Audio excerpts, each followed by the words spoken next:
Hey guys, welcome back and sorry for the delay in videos. I was unwell for the past few weeks and now I'm back to track and I will be uploading these videos every week. Two, three videos will be coming. So don't worry at all.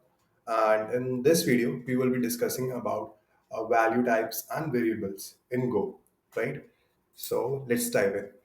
So as we were creating these folders for every program, so we will do the same thing here also.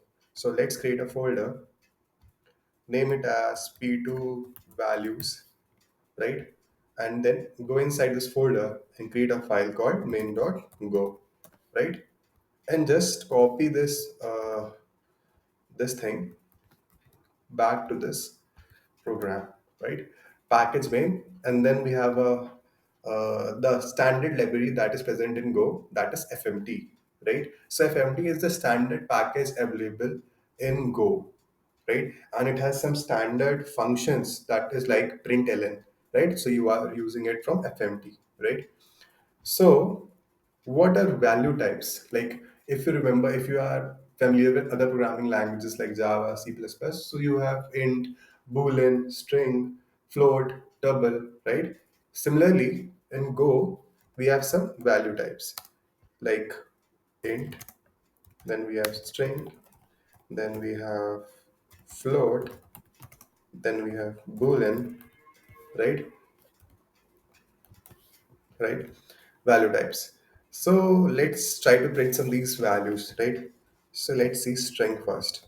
So you remember that if you wanted to concatenate any string, we can use plus, right? So let's see whether it works or not.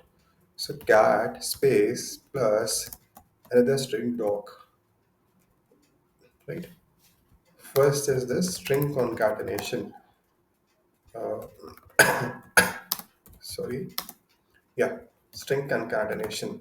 Then the other one is, let's see about integer values. So if I say 1 plus 1 comma is 1 plus 1, right? So you know that 1 plus 1, 1 is an integer. So 1 plus 1 should return true, right? So it should be int. Int also has various types like int 8, int 32, int 128, or int 64, right? So these are basically the sizes of int, like bytes that that variable can store, right? So we will be discussing that and then you will be discussing about variables, right? There I will show you. Then we are having float to 4.0 divided by 3.0. What will it give you? 4.0 divided by 3.0, right? And this is float, right? Then the other one is true or false, right? Boolean. So what Boolean you can do? You can say that is 5 double equal to 5. You can see what it will give you. Boolean, right?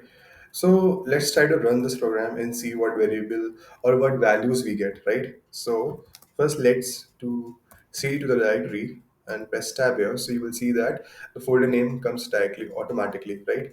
And then we have to run the command go run main.go, right? Will take some seconds and see. The values are here. So we see that concatenation we did for using plus. So string concatenation works. So that means any string that we are doing, we can write it in the double quotes. And if we wanted to concatenate it, we can use plus operator.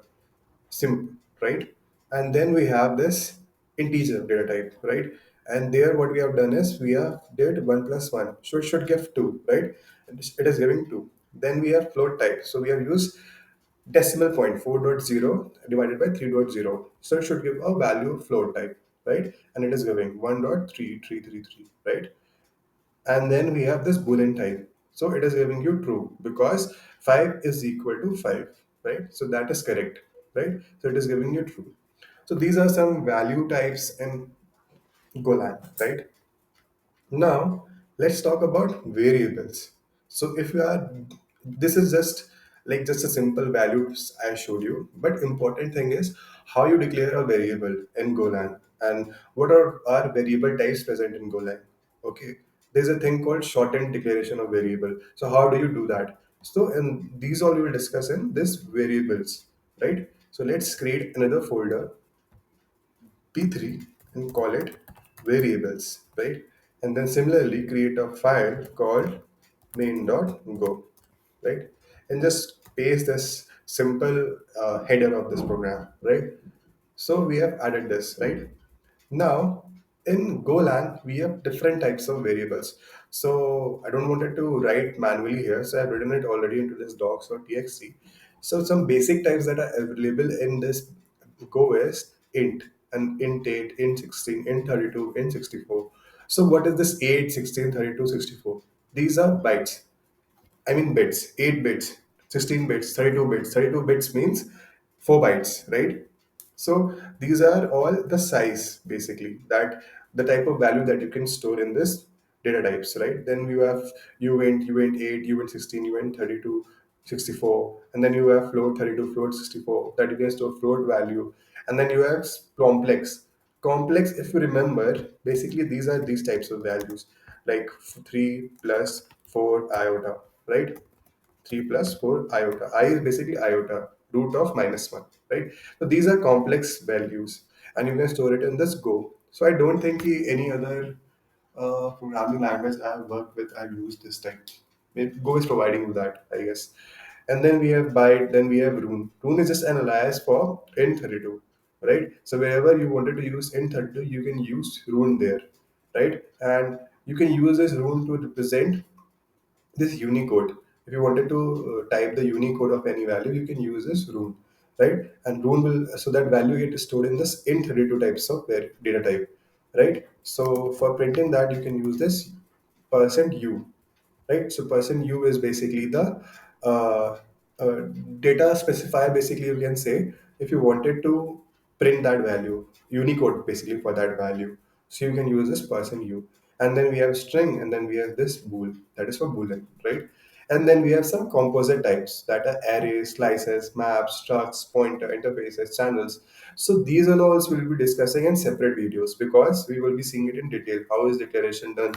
How are the indexes accessed, right? How the particular value is modified. So these all we will see in separate videos. For now, we will be seeing this how the variables are declared and how are we going to declare the variable, what are the shortened declaration of variable, and how is Go inferring what type of data, basically what type of value you have added to that variable, right? So let's go to the program and let's create, right? So fnt, okay. So when we declare a variable in Go, we have a keyword called var, right? Var e. Let's declare a variable called e, right? Now, if you declare this variable e, right, and you use it somewhere, let's say I go here, I'd say I print it, right? Let's say I print it. So what do you think? Will this program run? Will this run? Let's see. So go back, let's cd to this directory, test tab, and do go run main.go. So see, what is the error we are getting? We are getting syntax error, unexpected semicolon. Oh, I have added a semicolon, sorry. And then it is saying that expected type. So it means that it is saying that after vary, you should be adding a type of this variable also. So as we know that Go is statically typed, right? What does it mean? It means that we have to declare the type of that variable explicitly, right? If we're declaring a variable and we are not initializing it, we have to declare the type of that variable also, right? So if we do this run, you will see the semicolon thing won't come, but this expected type will come, right? So if we do this now what you will see this type of error won't come now, right? And you will see zero here. It's taking 2 seconds. Let it run. See, zero. Why?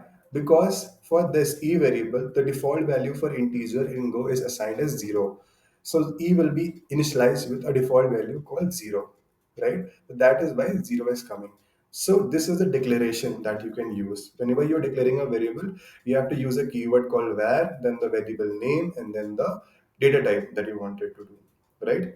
And then you can assign also a variable. If you wanted to initialize this variable with some value, let's say 3, so you can initialize this also here, similar same line, right? Or you can initialize it on a different line. Like you can, if you wanted to change it to e is equal to 4, you can do that too. So let's run again. Go run main.go. So you will see that 4 is coming, right? So this is how you declare a variable and then you initialize a value to it, right? So one more thing, there's something called shorthand, right? So if you're declaring a value like e is equal to 4, right? Let's comment it.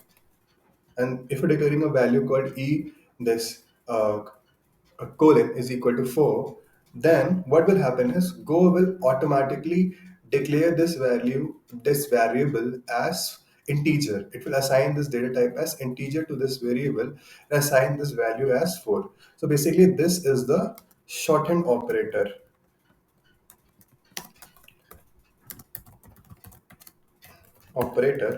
to declare a variable. But you have to assign the value at the same time.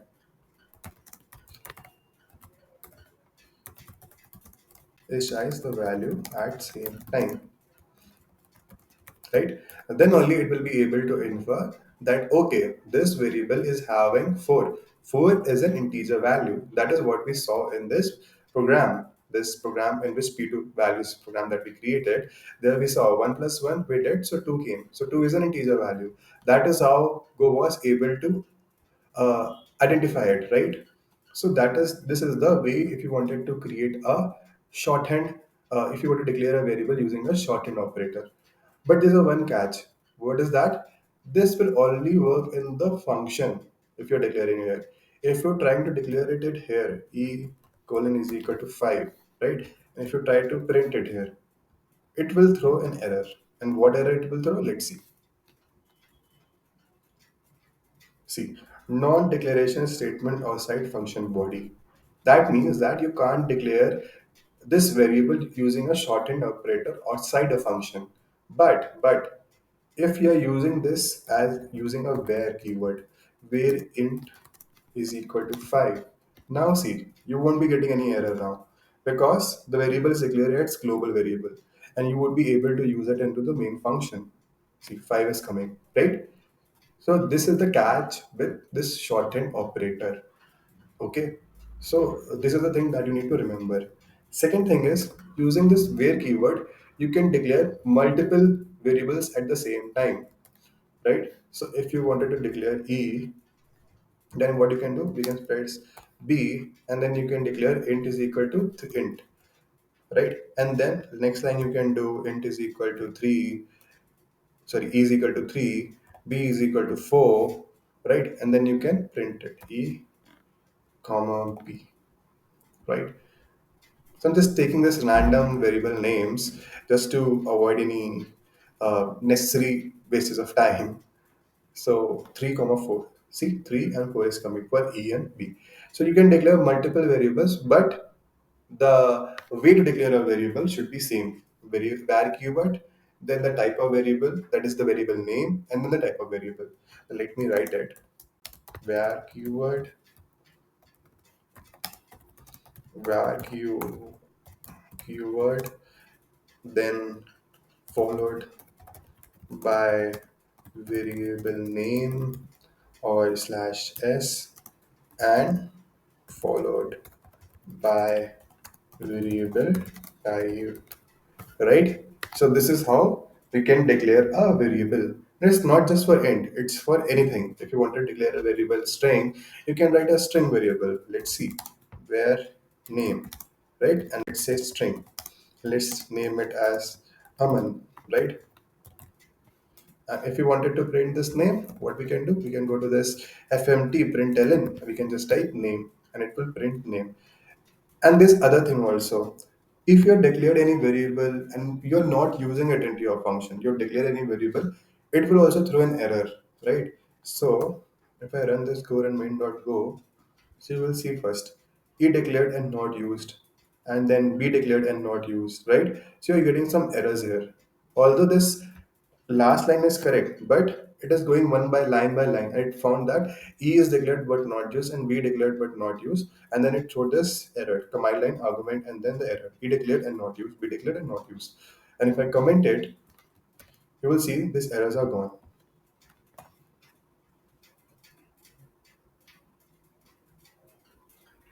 right? Aman is printed here.